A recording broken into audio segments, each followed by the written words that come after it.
안녕하세요. 찍리는 미주입니다. 오늘 소개할 책은 아이를 위한 하루 한 줄 인문학 김종원 지음 청림 라이프. 이 책으로 작가님이 더 유명해지지 않으셨나 하는 생각이 저는 개인적으로 들었고요. 이 책은 베스트셀러가 되었고 많은 이들에게 사랑을 받은 책이고요. 아이뿐만이 아니라 부모가 읽어도 좋겠지만 그냥 성인이 읽어도 좋은 하루 한 줄 인문학이라는 생각이 저는 듭니다. 김종원 인문교육 전문가, 책과 강연, 방송과 학교 등을 통해 인문학을 대중화시키기 위한 활동을 하고 있는 컨텐츠 디렉터, 당신이 자신의 눈 그리고 가슴과 머리로 생각할 수 있도록 돕습니다. 이분은 본인을 사색 헬퍼라고 얘기하기도 하는데요. 저는 이분을 통해서 사색이 무엇인지 하는 생각을 많이 했고요. 제 일상에서 사색을 자주 하는 그런 습관을 갖는 그런 계기가 되기도 했습니다. 이 책은 제가 작가님 강연 때 사인받은 그런 책이고요. 제가 정말 이 책은 한 3번 정도 읽은 것 같아요. 저도 아이를 키우기 때문에 책을 소개할게요. 프롤로그, 하루 한 줄 인문학으로 완성하는 아이의 근사한 인생. 프랑스에는 바칼로레아라는 시험이 있다. 대학에 가려는 학생들이 거쳐야 하는 논술형 대입 자격 시험인데 교육에 관심이 있는 사람이라면 대부분 알고 있을 정도로 유명한 제도다.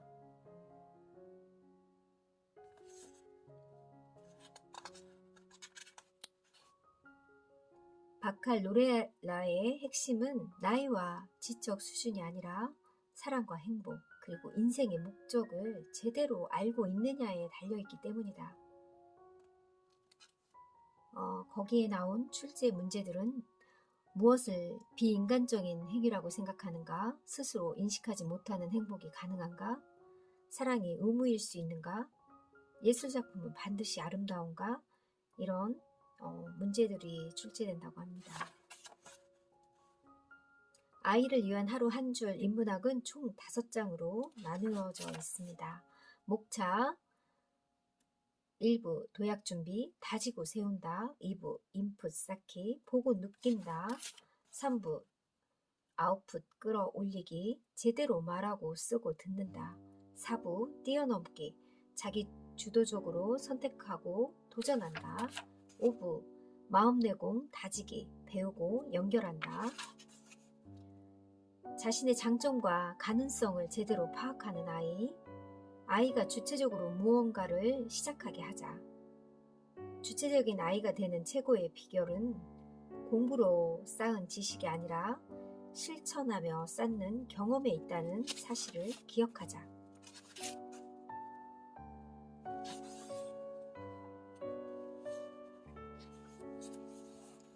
청소년 범죄로부터 아이를 보호하는 방법.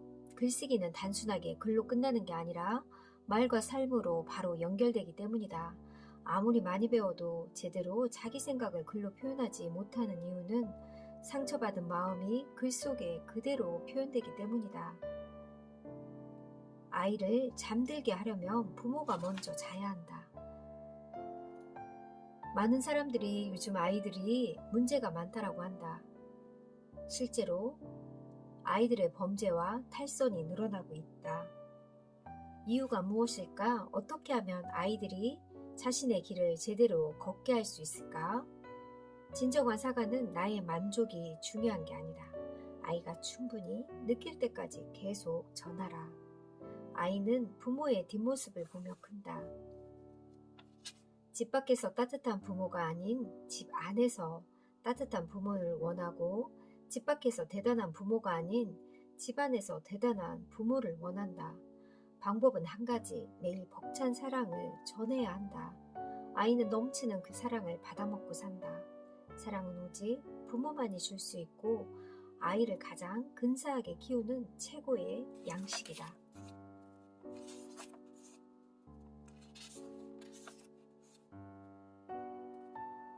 실천에 있어서 가장 중요한 덕목은 기다림이다. 1년에 365권 읽기, 한 달 안에 고전 독파하기. 책을 공격하지 마라. 책은 정복할 수 있는 대상이 아니다. 책은 예술적 안목을 단련할 수 있는 가장 좋은 도구다.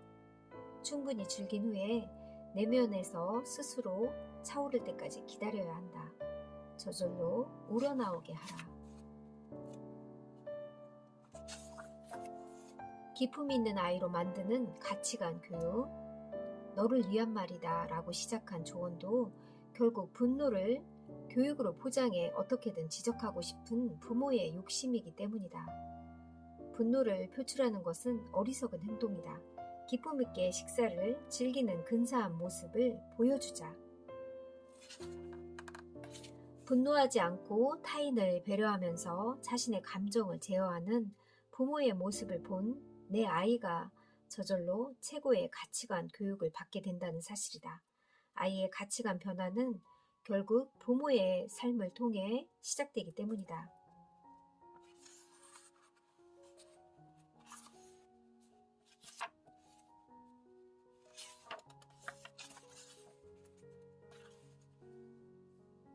필사의 목적은 나를 바꾸고 삶을 아름답게 하는 데 있다. 유명한 사람과 인맥을 쌓고 명작을 많이 알게 되는 것은 우리 인생에 그렇게 중요한 일이 아니다. 괴테는 자신의 삶을 이렇게 한 문장으로 정리했다. 사랑해서 아팠고 그로 인해 배웠다. 괴테는 6살 때부터 시를 썼다. 다시 말해 6살 때부터 세상을 필사했다. 여기에서 우리는 본질을 발견해야 한다. 필사에 집중하는 시간이 존재했다. 나는 괴테의 삶을 연구하며 아이의 내면의 힘을 키우는 필사법을 연구했다. 내용은 다음과 같다. 1. 종이에 연필로 쓰라. 2. 부모와 아이 모두 각자의 감정을 글로 써서 공개하라. 3. 부모도 아이도 반드시 혼자 써라. 잠시 휴대전화를 끄고 필사를 시작하라. 2부 인풋 쌓기. 보고 느낀다.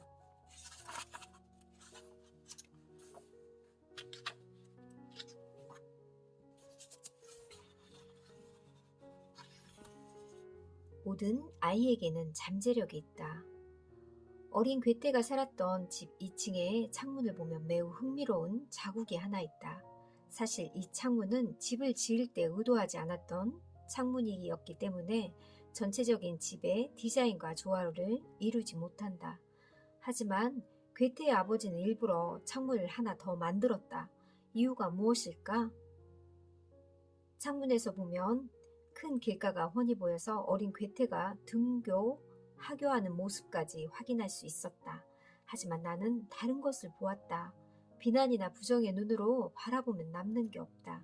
여기에 무언가 있다고 생각하고 바라보자 전혀 다른 풍경이 보인다. 아래의 문장을 필사하여 괴테의 아버지가 창문을 만든 마음을 헤아려 보도록 노력하자. 창문을 유심히 관찰하면 창문 앞에 팔을 기대는 나무 부분이 심하게 달아있는 걸 알 수 있다. 아들을 바라보고 있었으면 나무가 움푹 들어간 걸까? 그 창문을 하나 더 만든 이유는 아들을 향한 뜨거운 사랑 때문이었을 것이다.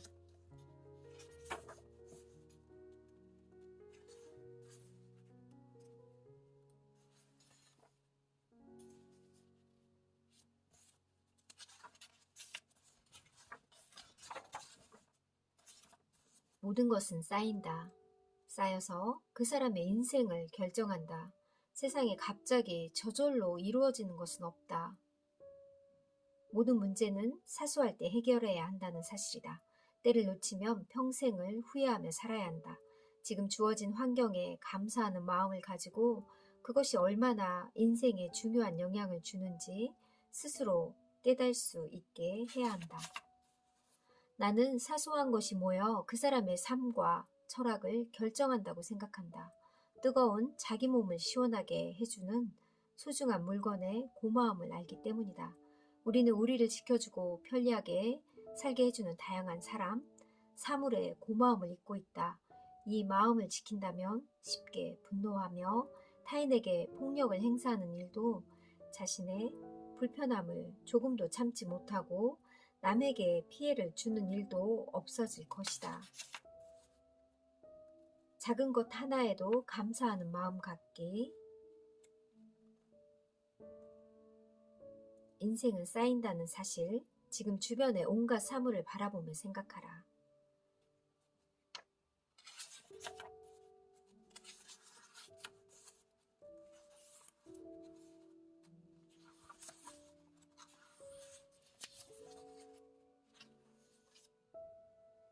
무엇을 놓느냐가 공간의 쓰임을 결정한다. 사물은 반드시 그것이 존재할 공간이 필요합니다. 나는 공간과 사물의 이치를 결정할 수 있습니다. 아무리 멋진 공간이라도 거기에 쓰레기를 버리기 시작하면 결국 지저분한 쓰레기장이 됩니다. 공간도 물론 중요하지만 그 안에 무엇을 놓느냐가 공간의 쓰임을 결정합니다.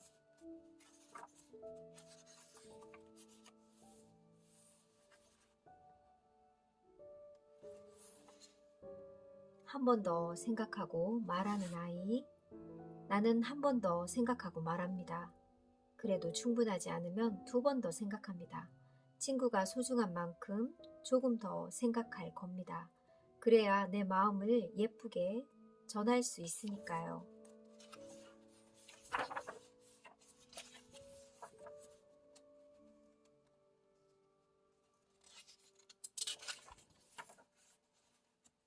아이의 인생을 원하는 대로 끌고 가는 말버릇. 1. 동등하다고 생각하자. 고생하는데 택배 기사들의 안전을 위해서 치우는 거야 라고 말해주면서 말만 그들 처우를 개선하자고 하지 말고 행동으로 보여주자. 세상을 갑과 을로 나누지 않고 동등하게 바라보는 것이 바로 예쁘게 말하는 사람들이 반드시 지키는 게 제1원칙이다. 상대의 기분을 생각하자. 분노가 아니라 상황을 전달하자. 부모가 가장 먼저 바꿔야 할 부분이다. 왜 안 왔어? 온다고 했잖아. 왜 전화 안 받았어? 3번이나 한 거 알아? 왜라는 말은 공격적으로 들린다. 동시에 원함과 감정을 실어서 말하는 것처럼 들린다. 안 받았어? 라는 표현도 공격적이다.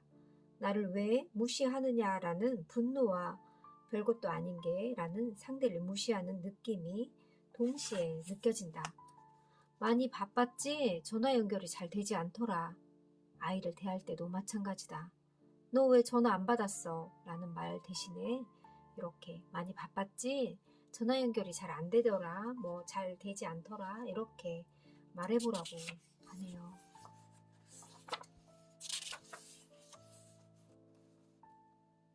오늘은 여기까지 소개하고요. 다음 시간에 한 번 더 그 뒷부분을 소개할까 합니다. 아이를 위한 하루 한 줄 인문학, 정말 엄마가, 부모가 대화법부터 잘 배워야 될 것 같습니다. 감사합니다.